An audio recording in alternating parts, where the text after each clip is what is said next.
अथ दशमोऽध्यायः। भगवान शिव का त्रिपुर पर संधान करना, गणेश जी का विघ्न उपस्थित करना, आकाशवाणी द्वारा बोधित होने पर शिव द्वारा विघ्न नाशक गणेश का पूजन, अभिजित मुहूर्त में तीनों पुरों का एकत्र होना और शिव द्वारा बाण अग्नि से संपूर्ण त्रिपुर को भस्म करना, मैं दानव का बचा रहना। सनत कुमार बोले, हे व्यास जी, इसके बाद महादेव शंभु संपूर्ण सामग्रियों से युक्त हो उस रथ पर बैठकर दैत्यों के संपूर्ण त्रिपुर को दग्ध करने के लिए उद्यत हुए। उस रथ के शीर्ष स्थान पर स्थित हो वे धनुष को चढ़ाकर उस पर उत्तम बाण संधान कर अत्यंत अद्भुत प्रत्यालीढ़ आसन में स्थित होकर दृढ़ मुष्टि में धनुष को पकड़कर अपनी दृष्टि में दृष्टि डालकर निश्चल हो 100,000 वर्ष पर्यंत वहाँ स्थित रहे। उस समय वे गणेश जी उन शिवजी के अंगूठे पर स्थिर हो निरंतर उन्हें पीड़ित करने लगे, जिससे उनके लक्ष्य में त्रिपुर दिखाई न पड़े। तब मुंजकेश, विरूपाक्ष तथा धनुष बाणधारी शंकर ने यह अत्यंत मनोहर आकाशवाणी सुनी। हे जगदीश, हे ईश, हे भगवन, जब तक आप इन गणेश जी का पूजन नहीं करेंगे तब तक आप त्रिपुर का नाश नहीं कर सकेंगे। तदनंतर यह वचन सुनकर अंधक का वध करने वाले सदाशिव ने भद्रकाली को बुलाकर गणेश जी की पूजा की।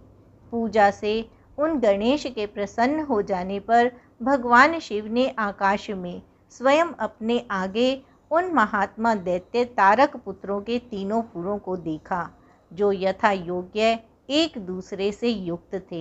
इस विषय में कोई ऐसा कहते हैं कि पर ब्रह्म देवेश परमेश्वर जो सबके पूजनीय हैं, फिर उनके कार्य की सिद्धि दूसरों की प्रसन्नता से हो, यह तो उनके लिए उचित नहीं प्रतीत होता। वे पर ब्रह्म स्वतंत्र, सगुण, निर्गुण, परमात्मा तथा माया से रहित एवं सभी से अलक्ष्य हैं। वे परम प्रभु, पंचदेवात्मक तथा पंचदेवों के उपास्य हैं। उनका कोई भी उपास्य नहीं है, वे ही सबके उपास्य हैं। अथवा हे मुने, सबको वर देने वाले उन देवाधिदेव महेश्वर की लीला से सभी चरित संभव हैं। जब महादेव जी गणेश का पूजन कर स्थित हो गए, उसी समय वे तीनों पुर शीघ्र ही एक में मिल गए। हे मुने, इस प्रकार त्रिपुर के एक साथ मिल जाने पर देवताओं तथा महात्माओं को बड़ी प्रसन्नता हुई। तत्पश्चात समस्त देवगण, महर्षि एवं सिद्धगण महादेव जी की स्तुति करते हुए उनकी जय जयकार करने लगे। इसके बाद जगतपति ब्रह्मा तथा विष्णु ने कहा, हे महेश्वर, अब इन दैत्य तारक पुत्रों के वध कार्य का समय उपस्थित हो गया है। हे विभो, आप देव कार्य संपन्न कीजिए, क्योंकि इनके तीनों पुर एक स्थान में आ गए हैं। हे देवेश, जब तक ये पुर एक दूसरे से अलग नहीं होते तब तक आप बाण छोड़िए और त्रिपुर को भस्म कर दीजिए। तब शंकर जी ने धनुष की डोरी चढ़ाकर उस पर बाण रखकर त्रिपुर संहार के लिए अपने पूज्य पाशुपतास्त्र का ध्यान किया। उसके बाद श्रेष्ठ लीला विशारद शिवजी किसी कारण से उन पुरों को निरादर की दृष्टि से देखने लगे। आप विरूपाक्ष हैं और इन तीनों पुरों को क्षण मात्र में दग्ध करने में समर्थ हैं तथा सज्जनों की एकमात्र गति हैं। यद्यपि आप देवेश्वर अपनी दृष्टि मात्र से तीनों लोगों को भस्म करने में समर्थ हैं, किंतु हम लोगों के यश को बढ़ाने के लिए आप इन पर अपना बाण छोड़िए। इस प्रकार जब विष्णु, ब्रह्मा आदि समस्त देवताओं ने महेश्वर की स्तुति की, तब उन्होंने इसी बाण से तीनों पुरों को भस्म करने की इच्छा की। उन शिवजी ने अभिजित मुहूर्त में उस अद्भुत धनुष को खींचकर उसकी प्रत्यंचा की टंकार से अत्यंत दुस्सह शब्द करके और उन असुरों को अपना नाम सुनाकर तथा उन्हें ललकारते हुए करोड़ों सूर्य के समान देदीप्यमान बाण छोड़ा। पापनाशक जाज्वल्यमान अग्नि फलक से युक्त तथा तीव्रगामी उस विष्णु में बाण ने त्रिपुर में रहने वाले उन तीनों दैत्यों को दग्ध कर दिया। इस प्रकार भस्म हुए वे तीनों पुर 4 समुद्रों की मेखला वाली पृथ्वी पर एक साथ ही गिर पड़े और जले हुए वे पुर राख के रूप में हो गए। शिव की पूजा में व्यतिक्रम के कारण सैकड़ों दैत्य हाहाकार करते हुए उस बाण की अग्नि से भस्म हो गए। जब भाइयों के सहित तारकाक्ष भस्म होने लगा, तब उसने अपने प्रभु भक्तवत्सल भगवान सदाशिव का स्मरण किया। महादेव की ओर देखकर परम भक्ति से युक्त होकर वह नाना प्रकार के विलाप करता हुआ मन ही मन उनसे कहने लगा। तारकाक्ष बोला, हे भव, मैंने जान लिया है कि आप हमारे ऊपर प्रसन्न हैं। अपने इस सत्य के प्रभाव से आप पुनः भाइयों सहित हमें कब जलाएंगे? हे भगवान, हम लोगों ने वह दुर्लभ वस्तु प्राप्त की है जो देवताओं और असुरों के लिए भी अप्राप्य है। हमारी बुद्धि जन्म जन्मांतर में आपकी भक्ति से भावित रहे।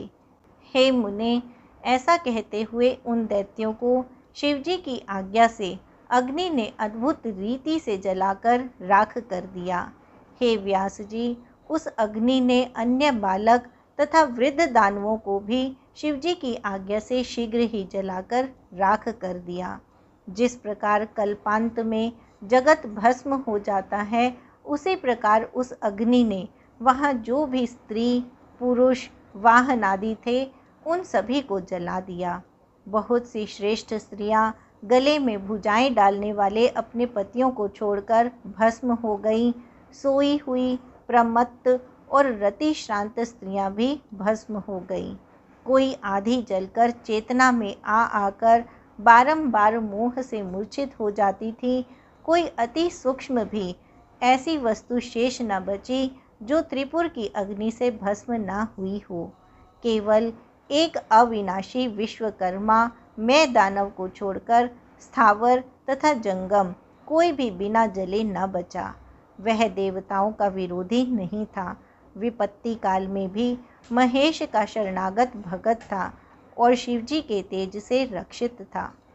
चाहे दैत्य हो, चाहे अन्य प्राणी हो, भावाभाव की अवस्था में तथा कृत अकृत काल में महेश्वर के शरणागत होने पर उनका नाशकारक पतन नहीं होता है। इसलिए सत्पुरुषों को ध्यानपूर्वक इस प्रकार का यत्न करना चाहिए जिससे भक्ति बढ़े। निंदा से लोक का क्षय होता है, अतः उस कर्म को कभी नहीं करना चाहिए। पुरुष को कभी ऐसा कार्य नहीं करना चाहिए जिससे उन त्रिपुरों जैसा संयोग उपस्थित हो। क्या ही उत्तम बात होती कि प्रारब्ध से सभी का मन शिवजी में लगता। उस समय भी जो दैत्य बांधवों सहित शिव पूजन में तत्पर थे, वे सब शिव पूजा के प्रभाव से गणों के अधिपति हो गए। इति श्री शिव महापुराणे द्वितीयायां रुद्र संहितायां पंचमे युद्धखंडे त्रिपुरदाह वर्णनम नाम 10मोऽध्यायः। इस प्रकार श्री शिव महापुराण के अंतर्गत द्वितीय रुद्र संहिता के पंचम युद्धखंड में त्रिपुरदाह वर्णन नामक 10वां अध्याय पूर्ण हुआ। अथैकादशोऽध्यायः। त्रिपुरदाह के अनंतर भगवान शिव के रौद्र रूप से भयभीत देवताओं द्वारा उनकी स्तुति और उनसे भक्ति का वरदान प्राप्त करना। व्यास जी बोले, हे ब्रह्मपुत्र, हे महाप्राज्ञ, आप धन्य हैं। हे शैव श्रेष्ठ, त्रिपुर के जल जाने पर सभी देवताओं ने क्या किया? दाह से रहित मैं कहाँ गया? ये यतिगण कहाँ गए? यदि शिवजी की कथा से संबंधित अन्य कुछ हो तो वह सब मुझे बताइए। सूत जी बोले, व्यास जी के इस वचन को सुनकर ब्रह्मा जी के पुत्र भगवान सनत कुमार शिव के चरण युगल का स्मरण करते हुए कहने लगे। सनत कुमार बोले, हे महाबुद्धे, हे पराशर पुत्र व्यास, अब आप लोक लीला का अनुसरण करने वाले महेश्वर के सर्व पाप नाशक चरित्र को सुनिए। महेश्वर के द्वारा दैत्यों से परिपूर्ण समस्त त्रिपुर के दग्ध किए जाने पर वे देवता विशेष रूप से आश्चर्यचकित हुए। उस समय इंद्र, विष्णु सहित सभी देवता महातेजस्वी रुद्र को देखकर आश्चर्य में पड़ गए और कुछ भी नहीं बोले। अत्यंत भयंकर रौद्र रूप वाले, 10 दिशाओं को प्रज्वलित करते हुए करोड़ों सूर्यों के समान तथा प्रल्याग्नि सदृश महादेव को तथा देवी पार्वती को देखकर सभी देवगण भयभीत हो गए और सिर झुकाकर खड़े हो गए। तब श्रेष्ठ ऋषिगण देवसेना को इस प्रकार भयभीत देखकर कुछ भी नहीं बोले और वे शिव को प्रणाम कर चारों ओर खड़े रहे। तब शंकर जी के रूप को देखकर डरे हुए ब्रह्मा भी प्रसन्नचित्त होकर सावधान हो देवताओं तथा भयभीत विष्णु के साथ पार्वती सहित भक्ताधीन देवदेव भव हर त्रिपुरारी महेश्वर की स्तुति करने लगे। ब्रह्मा जी बोले, हे देव, हे महादेव, हे भक्तानुग्रह कारक, हे सर्वदेव हितकारी परमेश्वर, आप प्रसन्न होइए। हे जगतपते प्रसन्न होइए। हे आनंददायक प्रसन्न होइए। हे शंकर, हे स्वामिन प्रसन्न होइए। हे परमेश्वर प्रसन्न होइए। जीवों के उद्धार करता आप ओंकार को नमस्कार है। हे सर्वदेवेश, त्रिपुर का विनाश करने वाले हे महेश्वर, आप प्रसन्न होइए। हे प्रणत प्रिय, हे शंकर, अनेक नामों से वाच्य आप देव को नमस्कार है। हे प्रकृति एवं पुरुष से पर आप निर्गुण को नमस्कार है। निर्विकार, नित्य, नित्य तृप्त, प्रकाशमान, निरंजन, दिव्य तथा त्रिगुण रूप आपको प्रणाम है। सगुण रूपधारी आपको नमस्कार है। स्वर्गेश, सदाशिव, शांत, पिनाकधारी तथा महेश्वर आपको नमस्कार है। सर्वज्ञ, शरण देने वाले, सद्योजात, वामदेव, रुद्र एवं आप्य पुरुष आपको नमस्कार है। अघोर, सुसेव्य, भक्ताधीन, ईशान, वरेण्य, श्रेष्ठ एवं भक्तों को आनंद देने वाले आपको नमस्कार है। हे महादेव, आपने त्रिपुर को जलाकर सभी देवताओं को कृतार्थ कर दिया। अब आप भयभीत समस्त देवताओं की रक्षा कीजिए। इस प्रकार ब्रह्मादि सभी देवता अति प्रसन्न होकर भगवान सदाशिव की स्तुति कर उन्हें पृथक पृथक प्रणाम करने लगे। इसके बाद स्वयं ब्रह्मा जी सिर झुकाकर तथा हाथ जोड़कर त्रिपुरारी महेश्वर देव की स्तुति करने लगे। ब्रह्मा जी बोले, हे भगवान, हे देव देवेश, हे त्रिपुरांतक, हे शंकर, हे महादेव, मेरी अनपायनी श्रेष्ठ भक्ति आप में सदैव बनी रहे। हे देवेश, हे शंकर, मैं सदा आपका सारथी बना रहूं। हे विभो, हे परमेश्वर, आप सदा मेरे अनुकूल रहें। सनत कुमार बोले, इस प्रकार उदार बुद्धि वाले ब्रह्मा कंधा झुकाए हुए हाथ जोड़कर विनम्र हो भक्त वत्सल भगवान शिव जी की स्तुति कर चुप हो गए। इसके बाद भगवान विष्णु ने भी हाथ जोड़कर महेश्वर को प्रणाम करके उनकी स्तुति की। विष्णु जी बोले, हे देवाधीश, हे महेश्वर, हे दीन बंधो, हे कृपाकर, हे परमेश्वर, हे प्रणत प्रिय, आप प्रसन्न होइए और कृपा कीजिए। निर्गुण होते हुए भी सगुण और प्रकृति रूप होते हुए भी पुरुष रूप आपको नमस्कार है। उसके बाद गुण रूप धारण करने वाले विश्वात्मा आपको नमस्कार है। विश्वात्मा, भक्त प्रिय, शांत स्वरूप तथा परमात्मा शिव को नमस्कार है। सदाशिव, रुद्र एवं जगतपति को नमस्कार है। आप में आज से मेरी भक्ति दृढ़ होकर निरंतर बढ़ती रहे। सनत कुमार बोले, ऐसा कहकर महाशिव भक्त विष्णु मौन हो गए। इसके बाद सभी देवता प्रणाम करके उन परमेश्वर से कहने लगे। देवता बोले, हे देवनाथ, हे महादेव, हे करुणाकर, हे शंकर, हे जगतपते, हे परमेश्वर, प्रसन्न होइए, प्रसन्न होइए। आप सर्वकर्ता हैं, आप प्रसन्न होइए। हम लोग प्रसन्नता के साथ आपको नमस्कार करते हैं। आप में हमारी अविनाशी दृढ़ भक्ति सदा बनी रहे। सनत कुमार बोले, इस प्रकार ब्रह्मा, विष्णु तथा देवताओं के द्वारा स्तुति किए जाने पर लोक कल्याणकर्ता शंकर जी ने प्रसन्न चित्त होकर कहा। शंकर बोले, हे विधे, हे विष्णु, हे देवताओं, मैं विशेष रूप से प्रसन्न हूँ।